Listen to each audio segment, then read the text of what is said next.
ஹல்லேலூயா, தேவனுக்கு ஸ்தோத்திரம். Good morning. மற்றும் ஒரு மேன்மையான நாள் நம்முடைய ஆண்டவர் நமக்கு அருளியிருக்கிறார். வாருங்கள் ஜெபிக்கலாம். பரிசுத்தரே, உமக்கு நன்றி ராஜா. எங்கள் ஆயுசு நாட்களை நீட்டித்து நாங்கள் உம்முடைய சாட்சிகளாக வாழ வேண்டும் என்று, உம்முடைய ராஜ்யத்திற்காக ஆயத்தப்பட வேண்டும் என்று உம்முடைய வார்த்தைகளால் எங்களை வழிநடத்துகிறதற்காக நன்றி அப்பா. இன்றும் எங்களோடு பேச வேண்டும் என்று கிறிஸ்துவின் நாமத்தில் வேண்டிக் கொள்கிறோம் பிதாவே, ஆமென். தேவனுக்கு ஸ்தோத்திரம். இன்று புதன்கிழமை மத்திய வார ஜெப கூடுகை உங்கள் ஆலயங்களில் இருக்கிறதா? ஜெபிக்கிறதற்காக அட்லீஸ்ட் வாரத்திற்கு 2 நாட்கள், புதன்கிழமையும் வெள்ளிக்கிழமையும் ஜெபத்தை குறித்ததான செய்திகளையே பகிர்கிறோம். ஏனென்றால் ஜெபம்தான் ஒரு விசுவாசியின் வாழ்விலே மிக மிக முக்கியமானது. அதுவும் இந்த நாட்களிலே அநேகரால் அலட்சியப்படுத்தப்படுவது ஜெபம். பாடல்கள், அநேக புது புது பாடல்கள்லாம் வருது. பாட்டு பாடுறதுல ரொம்ப சந்தோஷப்படுறோம். ஆண்டவரை துதிக்கிறதற்கு மணிக்கணக்காக பாடுகின்றோம். தேவனுக்கு ஸ்தோத்திரம். அதே போல செய்தின்னு வரும்போது அதை சொல்றவங்களுக்கு களைப்பாகலானா, ஆனா இன்னைக்கு கேட்கிறவங்களுக்கு தான் சலிப்பு உண்டாகுது. சொல்றவங்க சலிக்காம சொல்லிக்கிட்டே தான் இருக்கும். ஆனா யாரெல்லாம் தனிப்பட்ட விதத்தில் ஜெபிக்கிறார்களோ, பாட்டு எல்லாராலும் பாட முடியாம போகலாம், பிரசங்கம் எல்லாராலும் பண்ண முடியாம போகலாம். ஆனால் ஜெபம் என்பது எல்லோரும் செய்யணும். ஜெபத்திற்கு பெரிய வார்த்தை ஜாலங்களோ, ஜெபம் செய்வதற்கு பெரிய அனுபவங்களோ அவசியம் இல்லைங்க. நாம வாயை திறந்து சுத்த இருதயத்தோடு விசுவாசத்தோடு ஜெபம் செய்தால் ஆவிக்குரியவர் தாமே நம்மிடத்திலே வந்து எப்படி ஜெபிக்க வேண்டும் என்று கற்றுக் கொடுத்து நம்மை ஜெபத்திலே வழிநடத்துவார். ஜெபிப்பதற்கு நாம் ஆயத்தப்பட்டு ஜெபத்திலே நம்மை நாமே அர்ப்பணிக்கும் போது ஆண்டவர் தம்முடைய ஆவியை ஊற்றுவார். ஐயா, எப்பவும் நீங்க ஜெபம்னு சொல்லிக்கிட்டே இருக்கீங்க, நாங்க ஜெபம் பண்ணிக்கிட்டு தான் இருக்கிறோம் அப்படின்னு நிறைய பேர் சொல்லுவாங்க. ஆக்சுவலா கிறிஸ்தவர்கள் என்பவர்கள் ஜெபம் பண்ணத்தான் செய்யணும். ஆனால் அந்த ஜெபம் எவ்வளவு நேரம், எப்படி செய்றீங்க, எதற்காக செய்யறோம் அப்படிங்கறத நம்ம பரிசீலனை செஞ்சா அநேக ஜெபங்கள் ஏதோ வழக்கமா செய்யற மாதிரி இருக்கும். சில நேரங்கள்ல நம்முடைய ஜெபம், நம்முடைய தேவைகள் எல்லாவற்றையும் தேவனிடத்திலே சொல்லுவதுதான் ஜெபம் என்று நினைக்கிறோம். ஜெபத்தில் ஒரு பகுதி தான் அது. அது மாத்திரமே ஜெபம் இல்லை. நம்முடைய வாழ்க்கையில் அநேக வேளைகளில் ஜெபம் என்ற உடனே ஏதோ சம்பிரதாயமா உண்மையான மனசோடு கூட நாம் ஜெபிக்கிறது இல்லை. அதான் வேதம் சொல்லுது, உதடுகளால் மாத்திரம் ஜெபிக்கிறாங்களே தவிர இருதயம் எனக்கு தூரமா இருக்குன்னு. எத்தனை பேருக்கு தெரியும் ஜெபம் என்றால் பிரயாசம், ஜெபம் என்றால் பணி, ஜெபம் என்றால் அது நாம் மனப்பூர்வமாக செய்ய வேண்டிய ஒன்று. ஜெபத்தில் கான்சன்ட்ரேஷன் இருக்கணும், முக்கியம். அதோட ஜெபம் அப்படிங்கிறது ஒன் வே இல்லைங்க. நாம் மாத்திரமே தேவனோடு பேசிக்கொண்டிருப்பதல்ல, தேவன் நம்மோடு பேசுவதையும் கேட்கணும். நாம கேட்கிறோம், அவர் சொல்லுவார். ஜெபத்தின் மூலம் என்ன கிடைக்கும்னு கேட்குறீங்களா? எல்லாமே கிடைக்குங்க. சுகம் வேணுமா? அதற்கு ஜெபிக்கணும். கஷ்டங்கள் தீரணுமா? ஜெபிக்கணும். ஆறுதல் வேணுமா? ஜெபிக்கணும். வீட்டில் சமாதானம் வேணுமா? ஜெபிக்கணும். சூழ்நிலையெல்லாம் மாறணுமா? ஜெபம் பண்ணு. உன்னுடைய வாழ்க்கையில் அற்புதங்கள் வேணுமா? ஜெபம் பண்ணு. நீ ஆபத்துக்குள்ளாக இருக்கிறாயா? ஜெபம் பண்ணு. ஜெபத்துல தான் எல்லாவற்றிற்குமான பதில் நமக்கு கிடைக்கும். சந்தேகத்தோடு இருக்கிறாயா? கஷ்டத்தோடு இருக்கிறாயா? பயத்தோடு இருக்கிறாயா? ஜெபம் பண்ணு. பாடுகளோடு இருக்கிறாயா? வேதனையோடு இருக்கிறாயா? பிரச்சனைகளுக்குள்ளாக இருக்கிறாயா? ஜெபம் பண்ணு.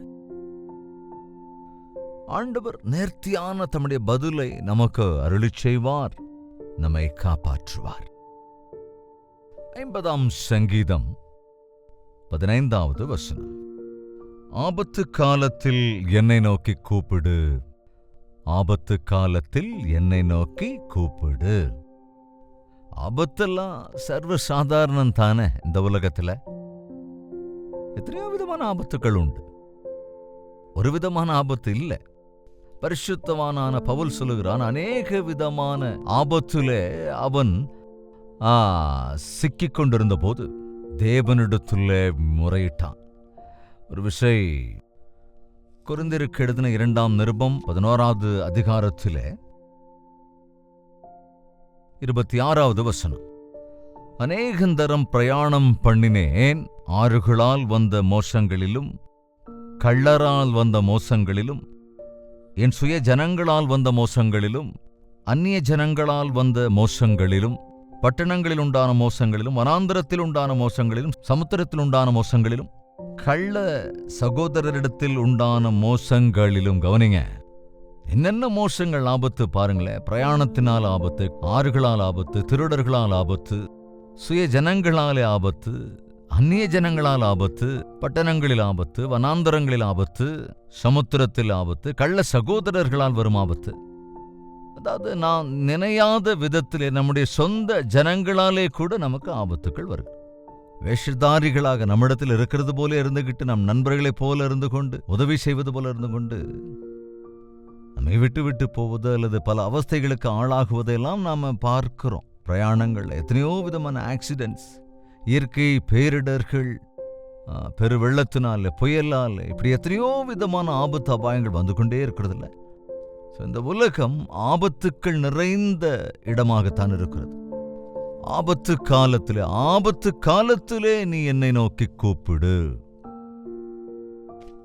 எமர்ஜென்சி கால்ஸ் அப்படின்னு நமக்கு police station number, fire station number, fire service ambulance numbers எல்லாம் கொடுக்குறாங்க இல்லையா? அது கொஞ்சம் ஈஸியாக இருக்கிற நம்பர்ஸ் கொடுப்பாங்க. உடனே 100க்கு கால் பண்ணலாம், அப்படி உடனே போலீஸார் வந்துடுவாங்க. அப்படி கவனிக்கும் போது இந்த மாதிரி ஆபத்து நேரத்தில் உடனே நீங்கள் கால் பண்ணலாம், உடனே உதவிக்கு வந்து விடுவார்கள். அநேக நேரங்களில், சில நேரங்களில் பெரிய தீப்பிடிச்சு எரிஞ்சதுக்கு அப்புறம் ஃபயர் இன்ஜின் வரும். சில நேரங்கள் எவ்வளோ நேரம் ஃபோன் பண்ணாலும் ஆக்சிடென்ட் ஆனப்போ ஆம்புலன்ஸோ போலீஸோ கனெக்ட் ஆகிறதுக்கு சில வேளைகளில் எதிர்பாராம தாமதம் ஆயிடும். அதுக்கப்புறம் அவ்வளோதான், மனிதனுடைய உயிர் போனதுக்கப்புறம் என்ன பண்ண முடியும்? ஆனால் ஆண்டவர் சொல்கிறார், அதாவது அவர் எப்பொழுதுமே தொடர்பில் இருப்பார். இந்த ஃபோன் நம்பர் ஞாபகத்தில் வச்சுங்க, அதாவது வசனங்கள் தான்.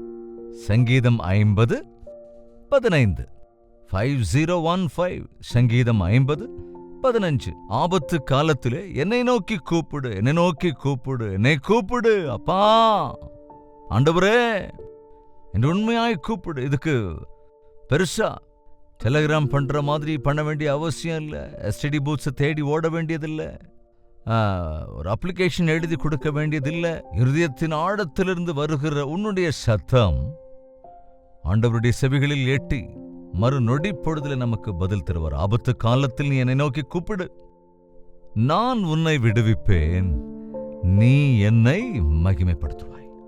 நம்முடைய ஆபத்திலே நாம் கூப்பிடுகிற போது வானத்திலிருந்து தேவன் இறங்கி வர வேண்டிய அவசியம் இல்லை. அங்கிருந்து ஒற்றை வார்த்தையினாலே உன்னை விடுவித்து விடுவார்.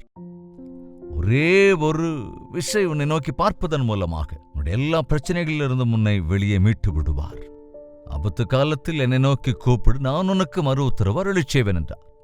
ஏதாவது ஆபத்து வருகிற போது அங்க இங்க நம்ம ஓடுவதை விட முதலாவதாக உடனே தேவனிடத்துல சொல்லும்போது அவர் உதவி செய்வார். ஜெபம் என்றால் ஆபத்து காலத்தில் அவரை நோக்கி நாம் கூப்பிடுவது. அதாவது ஆபத்து எப்போது நமக்கு இருந்துகிட்டே இருக்காது இல்லையா? சரி, ஆபத்து நாட்கள்ல கூப்பிடுவோம், தேவன் வந்து உதவி செய்வார், ஆபத்துக்கள் தீர்ந்து போயிடும். அதுக்கப்புறம் ஜெபிக்க வேண்டியது இல்லையா? மறுபடியும் விண்ணப்பம் பண்ண வேண்டியது இல்லையா? வேண்டிக் கொள்ள வேண்டியதில்லை. அப்படிதான் நினைப்போம். ஆபத்து நாட்கள் அவர் நோக்கி கூப்பிடுறோம், அவர் உதவி செஞ்சிட்டார், அதுக்கப்புறம் நம்ம ஜெபிக்க வேண்டிய அவசியம் இல்லை. அப்படி இல்லைங்க. நாம் தினமும் ஜெபம் பண்ணணும். தேவனோடு கூட ஐக்கியப்பட்டு கொண்டே இருக்க வேண்டும். ஆபத்துல மாத்திரம் இல்லைங்க, எப்பொழுதுமே கூட ஆண்டவரோடு பேசிக்கொண்டே இருக்கணும். ஆண்டவரிடத்துல அவருடைய வார்த்தையை கேட்பதற்காக நாம் அமர்ந்திருக்கணும். அவருடைய திட்டத்தை நாம் அறிந்து கொள்ளணும். எரேமியாவின் புத்தகம் 33ஆம் அதிகாரம் 3ஆம் வசனத்தை வாசிக்கிறேன். என்னை நோக்கி கூப்பிடு, அப்பொழுது நான் உனக்கு உத்தரவு கொடுத்து. இங்க ஜெபம் பண்ணு அப்படின்னு ரொம்ப சிம்பிளா சொல்லலைங்க. என்னை நோக்கி கூப்பிடு என்கிறார். கூப்பிடுதல் அது ஒரு இன்சிஸ்டிங் பிரேயர். ஜெபத்தில் அழுத்தமாய் சொல்வது, திரும்ப திரும்ப திரும்ப சொல்லுவது. அதாவது அது மனப்பூர்வமாக செய்வது, மன்றாட்டுதலோடு ஜெபிப்பது. என்னை நோக்கி கூப்பிடு, நான் உனக்கு உத்தரவு கொடுத்து. அதாவது அநேக வேளைகளில் நம்முடைய விண்ணப்பங்களுக்கான பதில் வராது. சில நேரங்களில் சக மனிதர்களை நாம எவ்வளவு சொன்னாலும் அவங்க நமக்கு ஓனோ சொல்ல மாட்டாங்க. ஆக்சுவலி அவங்க கேட்ட மாதிரியே இருக்காது. ஆனால் நம்முடைய பாடுகளை ஆண்டவரிடத்திலே சொன்னால் அவர் உடனடியாக பதில் தருவார். ஜெபத்துக்கு செவிசாய்க்கிற தேவன் அவர். அவர் எங்கேயோ உயரத்தில் வானத்தில் இருக்காருன்னு நினைக்க தேவையே இல்லை. அவர் எங்கிருந்தாலும் உன்னை நோக்கி பார்த்து கொண்டிருப்பதினாலே, உன் ஜெபத்திற்கு பதில் தர ஆயத்தமாக இருப்பதினாலே நீ ஆண்டவரை நோக்கி கூப்பிட கற்றுக்கொள்வா என்றால் உடனடியாக அதற்கான பதிலை அருள்வார். அதுதான், நீ அறியாததும் உனக்கு எட்டாததுமான பெரிய காரியங்களை உனக்கு அறிவிப்பேன். சில நேரங்களில் நம்முடைய வாழ்க்கையில பயங்கரமான சஸ்பென்ஸ் எல்லாம் வரும். என்ன இது, ஏன் இப்படி நடந்தது, எதனால நடந்தது, என் எதிர்காலம் என்னாகும், எதற்காக ஆண்டவரே என்னுடைய வாழ்க்கையில் இப்படியெல்லாம் நடக்குது, எதுக்காக இதெல்லாம், எதுக்காக, எதுக்கு எதுக்கு எதுக்குங்கிற கேள்விகள் நம்ம வாழ்க்கையில. என் வாழ்க்கையில் இது எதுக்கு நடந்தது, ஏன் இந்த மாதிரி ஒரு சூழ்நிலை வந்தது, ஏன் என்னுடைய வாழ்க்கையில மாத்திரம் இப்படியெல்லாம் நடந்துகிட்டே இருக்கு, இப்படி அநேக குழப்பங்களோட இது யார் செஞ்சிருப்பாங்க, எதனால செஞ்சிருப்பாங்க அப்படின்னு பலவித பயத்தோட ஒரு மாதிரி ரொம்ப சஞ்சலத்துக்கு ஆளாயிடும். ஆனா தேவனை நோக்கி கூப்பிட்டால் உனக்கு அவர் பதில் அருள் செய்வார். என்ன சொல்றாரு பாருங்க, நீ அறியாததும் உனக்கு எட்டாததுமான பெரிய காரியங்களை நான் உனக்கு அறிவிப்பேன். உனக்கு இதுவும் புரியாத விஷயங்கள், உனக்கு அறியாத விஷயங்கள் நான் உனக்கு தெரியப்படுத்துவேன். தேவன் தம்முடைய ரகசியங்களை தம்முடைய பிள்ளைகளுக்கு அறிவிப்பார். அவரிடத்தில் உண்மையாக முறையிடுகிற போது அவர் நடக்கப் போகின்றவைகளை நமக்கு தெரிவிப்பார். எச்சரிக்கையாயிருப்பதற்கு, விழிப்போடு இருப்பதற்கு, ஆயத்தப்படுவதற்கு. நீ அறியாத சங்கதிகளை நீ அறிந்து கொள்ளும்படி நான் செய்வேன். உனக்கு எட்டாததுமான பெரிய காரியங்களை நான் உனக்கு வெளிப்படுத்துவேன் என்கிறார். ஆபிரகாம் தேவ சந்நிதியிலே ஜெபித்துக் கொண்டிருந்த போது ஆபிரகாமை தனக்கு சிநேகிதன் என்று சொல்லுகின்றார். விசுவாசத்தோடும் ஜெபத்தோடும் தேவனை தொடர்கிற போது ஆபிரகாம் பிரசன்னத்தை உணர்ந்து கொண்டான். ஒரு விஷயம், தேவன் ஆபிரகாமை தரிசித்த பிறகு சோதோம் குமோரோ பட்டணங்களை அழிக்க நினைத்த போது கொஞ்சம் இருந்து, இதை ஆபிரகாமுக்கு நான் மறைக்கலாமோ என்று, இதோ சோதோம் குமோராவை அழிக்கப் போகிறது, ஏன் அங்கே பாவம் பெருகிவிட்டது, அந்த பிரஜைகளின் பாவம் அதிகமாகிவிட்டது என்று தாம் செய்ய போகிற காரியங்களை முன்னதாகவே ஆபிரகாமுக்கு அவர் வெளிப்படுத்தினார். அதனாலே ஆபிரகாமனுடைய குடும்பத்தாராக லோத்தும் அவன் குடும்பம் அங்கே இருந்ததுனால மன்றாட்டோடு விண்ணப்பம் பண்ணின போது தேவன் சில கண்டிஷன்ஸை அங்கே வைத்தார். தேவனிடத்திலே கேட்டபோது, ஆபிரகாம் ஜெபித்த போது அங்கே ஒரு 10 நீதிமான் இல்லாம போனா. தேவன் அங்கே ஆபிரகாமின் குடும்பமான லோத்தையும் அவன் குடும்பத்தையும் ரட்சிக்க அவர் முயற்சி செய்தார். அப்கோர்ஸ் தேவனுடைய வார்த்தையை கேளாவிட்டால், நமக்கு எவ்வளவுதான் உதவ நினைத்தால், நீ அவருக்கு கீழ்ப்படியாவிட்டால் அவர் எப்படி உதவி செய்வார்? நமக்காக எத்தனை பேர் ஜெபித்தாலும், அன்று ஆபிரகாம் ஜெபித்துக் கொண்டே இருந்தான் லோத்துக்காகவும் அவனுடைய குடும்பத்தாருக்காகவும். அவர்கள் தன்னை விட்டு பிரிந்து போயிருந்தாலும், சண்டை போட்டு பிரிந்து போயிருந்தாலும் கூட ஆபிரகாம் அவங்கள அப்படி நினைக்கல. ஒருவேளை நாம நினைக்கலாம், எனக்காக ஊழியக்காரர்கள் ஜெபிக்கிறாங்க, என்னுடைய அம்மா ஜெபிக்கிறாங்க, எங்க டேடி ஜெபிக்கிறாங்க, எங்க பாஸ்டர்ஸ் எல்லாம் எங்களுக்காக ஜெபிக்கிறாங்க. ஆனால் நீ அதை செய்யாவிட்டால், நீ ஜெபிக்காவிட்டால் உனக்கு எப்படி நன்மை வரும்? நீ தேவனுடைய வார்த்தைக்கு கீழ்ப்படியாவிட்டால் அந்தந்த சந்தர்ப்பங்களிலே தேவன் தம்முடைய காரியங்களை உன் வாழ்க்கையில் அவர் செய்ய நினைக்கிற காரியங்கள் தம்முடைய தாசன்கள் மூலமாக, தம்முடைய வார்த்தையின் மூலமாக தெரிவிப்பார். அப்படி சொல்லி எச்சரிக்கிற போது நான் இதை உணர்ந்து கொள்வது நல்லது.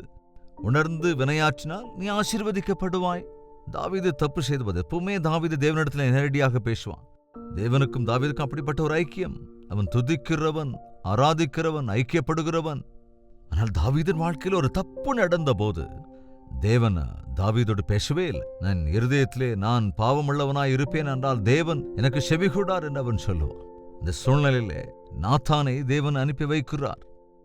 நீ தவறு செய்த மனுஷன் என்று சொன்ன உடனடியாக தாவீது அதை அறிக்கையிட்டதினாலே தேவனோடு கூட அருந்து போயிருந்த உறவு மறுபடியும் உறுதிப்பட்டது. தேவன் சில வேளைகளிலே தம்முடைய வார்த்தைகள் மூலமாக, தம்முடைய தாசர்கள் மூலமாக அறிவுறுத்தும் போது நாம் அதை ஒத்துக்கொள்ள வேண்டும். யார் தேவ ஆவியினாலே அறிக்கை பண்ணுகிறார்களோ அவர்கள் என்ன மன்னிங்க ஆண்டவரேன்னா போதுங்க, அவர் மன்னிக்க ஆயத்தமாயிருக்கிறார். சரி, கொஞ்சம் யோசிக்கலாம், சரி பார்க்கலாம் அப்படின்னு சொல்றவர் இல்லவே இல்லை. நம்முடைய பாவங்களை நாம் அறிக்கை செய்கிற போதுதான், மனம் திரும்புகிற போதுதான், அது 6 மாசத்துக்கு அப்புறம்னு இல்லைங்க, அவர் நம்ப தகுந்தவரும் நீதி உள்ளவர் ஆயிருப்பதுனால அவருக்கு இஷ்டமான நேரத்தில், அல்லது 6 மாசத்துக்கு அப்புறம், அல்லது 3 மாசங்களுக்கு அப்புறம் நம்முடைய ஒவ்வொரு பாவங்களிலிருந்தும் நம்மளை விடுதலை செய்வார். அப்பப்பன்னு சொல்ல அறிக்கை செய்த மறு நிமிடமே தேவன் நம்மை மன்னித்து விடுவார். அதாவது சுவிட்ச் போட்ட உடனே லைட் எரியுதில்லை, அந்த மாதிரி தேவனிடத்திலே அறிக்கையிட்ட மறு நிமிடத்திலேயே அணைந்து போயிருந்த உன்னுடைய விளக்கு எரிய ஆரம்பித்துவிடும். ஜெபத்தினுடைய முக்கியத்துவத்தை உணர்ந்து கொள்ளுங்கள். தேவனை நோக்கி கூப்பிடுவதை பழக்கப்படுத்திக் கொள்ளுங்கள். உங்கள் பிரச்சனைகளுக்கான தீர்வு கட்டாயம் கிடைக்கும். அப்பொழுதுதான் நீங்கள் தயவை, தேவனுடைய சித்தத்தை, அவருடைய திட்டங்களை அறிந்து கொள்கிறவர்களா இருப்பீர்கள். எனவே ஆபத்தில் இருக்கிற போது, பிரச்சனையில் இருக்கிற போது கூப்பிடுங்கள். ஆண்டவர் தாமே நமக்கு விடுதலையை அருளிச் செய்வார். ஜெபிக்கலாமா? பரிசுத்தமும் அன்பும் நிறைந்த பிதாவே, உடைய வார்த்தை சொல்லுகிறது, என்னை நோக்கி கூப்பிடு, நான் உனக்கு உத்தரவு கொடுப்பேன். நீ அறியாத எட்டாத சங்கதிகளை உனக்கு அறிவிப்பேன். நீ அறிவித்த உம்முடைய வார்த்தையின்படியே எங்களுக்கு புரியாத விஷயங்களை, நாங்கள் அறியாத விஷயங்களை குறித்து எங்கள் ஜெபத்திலே ஆண்டவரே நாங்கள் முறையிடுகிற போது எப்படியெல்லாம் உம்முடைய காரியம் நடக்கும் என்பது அனுபவபூர்வமாய் நாங்கள் உணர்ந்து கொள்வதற்கு, பாவமுடைய கோபத்துக்கு நாங்கள் தப்பித்துக் கொள்ளும்படிக்கு, தேவனுடைய நாமத்தை மகிமைப்படுத்துகிற வாழ்க்கைக்காக நாங்கள் ஆயத்தப்படுவதற்கு ஜெப வாழ்க்கை ஆண்டவர் எங்களுக்கு அருளிச் செய்து, எங்களுடைய பாடுகளில், எங்கள் சிரமங்களிலே நாங்கள் முறையிடுகிற போது பதில் தருகிற தேவனாய் இருக்கிறீர் என்று உணர்ந்து உம்மை கூப்பிடுகிறதற்கும் ஆசீர்வதிக்கப்படுகிறதற்கும் சகாயம் அருள வேண்டும் என்று கிறிஸ்துவின் நாமத்தில் வேண்டிக் கொள்கிறோம் பிதாவே. ஆமென். நம்முடைய கர்த்தராகிய இயேசு கிறிஸ்துவினுடைய கிருபையும் பிதாவாகிய தேவனுடைய அன்பும் பரிசுத்தாவின் அந்யோன்ய ஐக்கியமும் சந்தோஷமும் சமாதானமும் நம் அனைவரோடும் இன்றும் என்றும் சதா காலங்களிலும் தங்கி தரித்திருப்பதாக. ஆமென். தேவனுக்கு சோத்திரம். உங்கள் ஜெபத்தேவைகளை 8939801234 என்ற நம்பருக்கும், அல்லது வெளிநாடுகளில் இருப்போர் 9100100888 என்ற நம்பருக்கும் ஒரு டெக்ஸ்ட் அல்லது வாய்ஸ் மெசேஜ் மூலமாக வாட்ஸ்அப்பில் அனுப்பி தெரிவிங்கள். எல்லாவற்றையும் பரிசீலித்து உங்களுக்காக தொடர்ந்து ஜெபிக்கிறோம். டாக்டர் ஜெயபால் யூடியூப் சேனலை சப்ஸ்கிரைப் செய்து கொள்ளுங்கள். லைக் செய்வதையும் ஷேர் செய்வதையும், உங்கள் பெயர் விவரங்களை கமெண்ட் செக்ஷனில் பதிவிடுவதையும் மறந்து விடாதீர்கள். தேவனுக்கு சித்தமானால் நாளை இதே நேரத்தில் சந்திக்கலாம். அதற்கு தேவனுடைய மகா கிருபை நமக்கு துணையாயிருப்பதாக.